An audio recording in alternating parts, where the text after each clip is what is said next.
PPATK menemukan adanya penyimpangan dalam pengelolaan dana haji sejak 2004 hingga 2012 sebesar 230 miliar rupiah. Hal ini diperkuat oleh pernyataan Irjen Kemenak yang juga mantan Komisioner KPK M. Yasin, di mana sebenarnya letak dugaan korupsi haji itu. Kami akan coba mengulasnya dengan peneliti ICW Firdaus Ilyas. Selamat sore Mas Firdaus. Terima kasih sudah datang. Mungkin bisa dijelaskan ke publik dari kajian Anda dengan rekan-rekan di ICW. Sebenarnya di mana letak korupsi dari haji ini sebenarnya? Ya, kalau kita bicara pengelolaan ibadah haji sebenarnya ada dua titik besar yang memiliki potensi untuk terjadi penyimpangan. Pertama di pengelolaan dana setoran awal atau tabungan haji, begitu. Dana setoran awal dan tabungan haji ya? Iya, dana setoran awal tabungan haji. Kan sejak 2004 kan dibuka pendaftaran sepanjang tahun untuk haji reguler. Kemudian 2010 juga ONA Plus juga dibuka sepanjang tahun. Tapi kan kita memiliki kuota. Hanya 194 plus ya sekitar 210.000 lah per tahun gitu ya. Tetapi animonya jauh lebih besar. Nah, kondisi ini mengakibatkan misalnya karena animo yang kena haji begitu besar, misalnya terjadi penumpukan waiting list. Paling tidak misalnya sekarang sekitar 2,4 juta waiting list lah. 2,4 juta waiting list yang haji ya. Nah, kemudian kan dana setoran awal ini kan juga menumpuk di rekening Kementerian Agama atas nama Menteri Agama. Nah, dana ini ditempatkan di dalam deposito, giro dan segala macam. Mungkin seperti yang disampaikan tadi misalnya, ada persoalan-persoalan di dana pengelolaan awal terkait misalnya jasa bunga yang diterima lebih rendah gitu ya.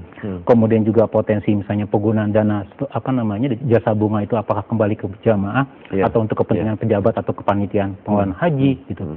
Atau misalnya kita menemukan misalnya ada indikasi misalnya dana itu terutama untuk deposito misalnya itu lompat-lompat, dia keluar kemudian masuk lagi pada misalnya pada musim audit.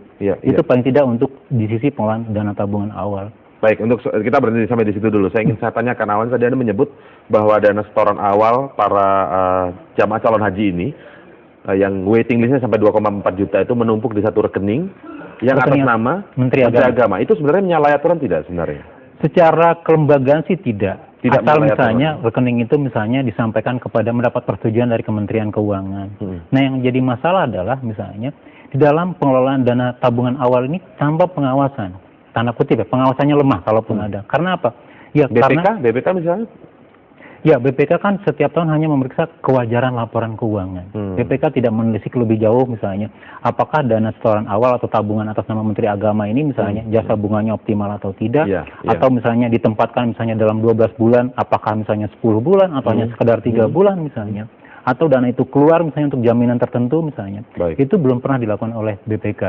Jadi, satu kelemahan mendasar di dalam penempatan rekening atas nama Menteri Agama adalah lemahnya pengawasan. Lemahnya pengawasan ya? Oke. Itu yang menjadi catatan penting sehingga itu menjadi peluang. Idealnya seperti apa pengawasan yang harus dilakukan? Kalau kita bicara pengelolaan rekening, tentunya kan ada pengelolaan eksternalitas gitu ya, pihak eksternal. Bisa itu BPK, bisa itu misalnya BPKP misalnya, atau pihak yang lain. Nah, sayangnya untuk pengelolaan ibadah haji kan berada pada kelembagaan yang sama. Mulai dari perumusan kebijakan, standar operasional dan segala macam, pengelolaan, pertanggungjawaban termasuk evaluasinya.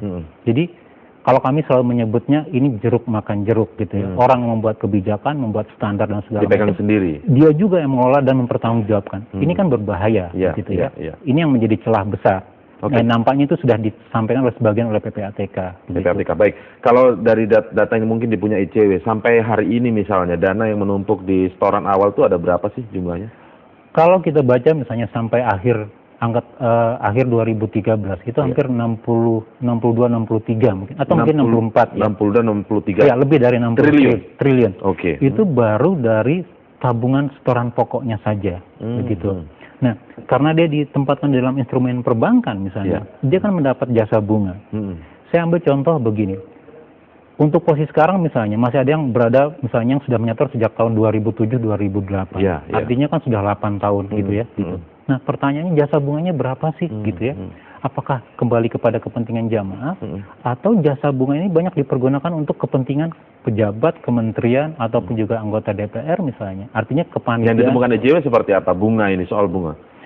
Di dalam bunga misalnya, kalau kita baca hasil laporan keuangannya, kemudian kita telah dan kita analisis lebih lanjut misalnya, kita menemukan sampai tahun 2011 yang laporan keuangan cukup komprehensif misalnya.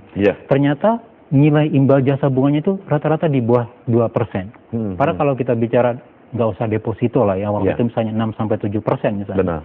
Giro saja itu 3-4%. baik itu BI rate atau LPSK rate. Tetapi misalnya untuk tabungan haji itu di bawah 2%, gitu.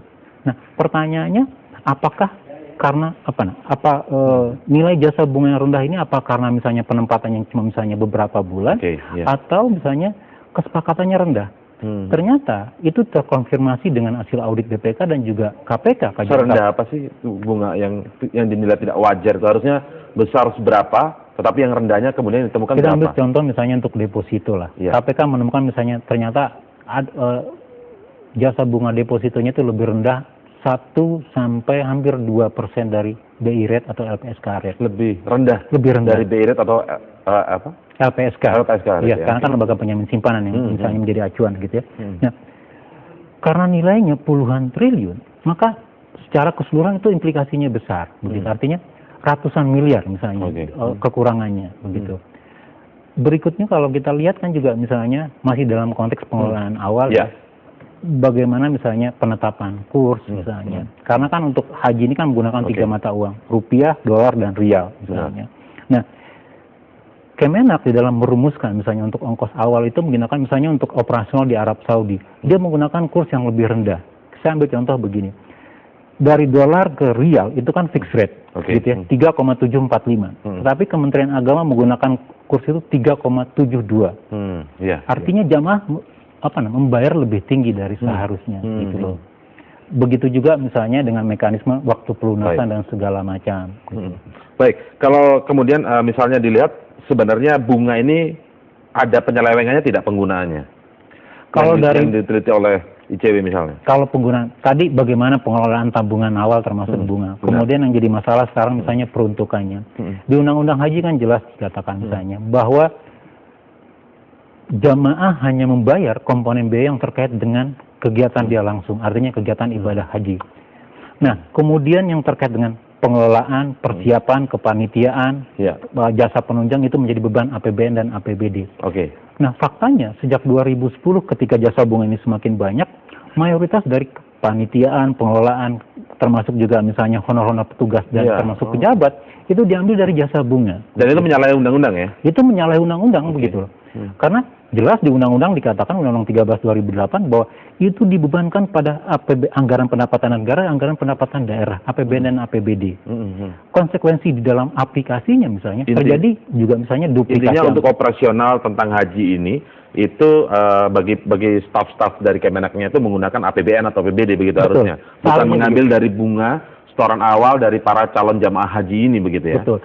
Konsekuensinya kan sederhana. Kalau dia tidak menggunakan pagu APBN, maka standar biaya dan pertanggungjawabannya juga di luar cara APBN. Saya ambil contoh misalnya begini. Kalau di APBN kan misalnya uang perjalanan itu misalnya 400.000, 600.000 tergantung eselon. Tetapi kalau dia menggunakan tabungan haji, dia bisa sampai 1 juta. Kemudian juga mekanisme pertanggungjawaban jauh lebih lentur misalnya. Dan itu tidak kita temukan misalnya dalam publikasi atau pertanggungjawaban yang disampaikan oleh Kementerian Agama. Baik. Terima kasih Mas Firdaus Ilyas. Mungkin kita bicaranya sampai di situ dulu setoran awal. Kita harus pisah-pisah karena ada banyak celah sebenarnya. Banyak celah, betul. Ada banyak celah dalam pengelolaan dana ibadah haji ini ya. Betul. Baik. Dan ini yang kita harapkan KPK juga agak cepat, agak sigap begitu ya. Bisa masuk dari hulunya, pengelolaan dananya, atau misalnya dari pengadaan barang dan jasa. Kita akan coba nanti klarifikasi dengan Dirjen Haji dan Umroh Anggito Abimanyu yang akan bergabung saat lagi hanya di Prime Time News bersama juga dengan KPK. Tetaplah bersama Prime Time News.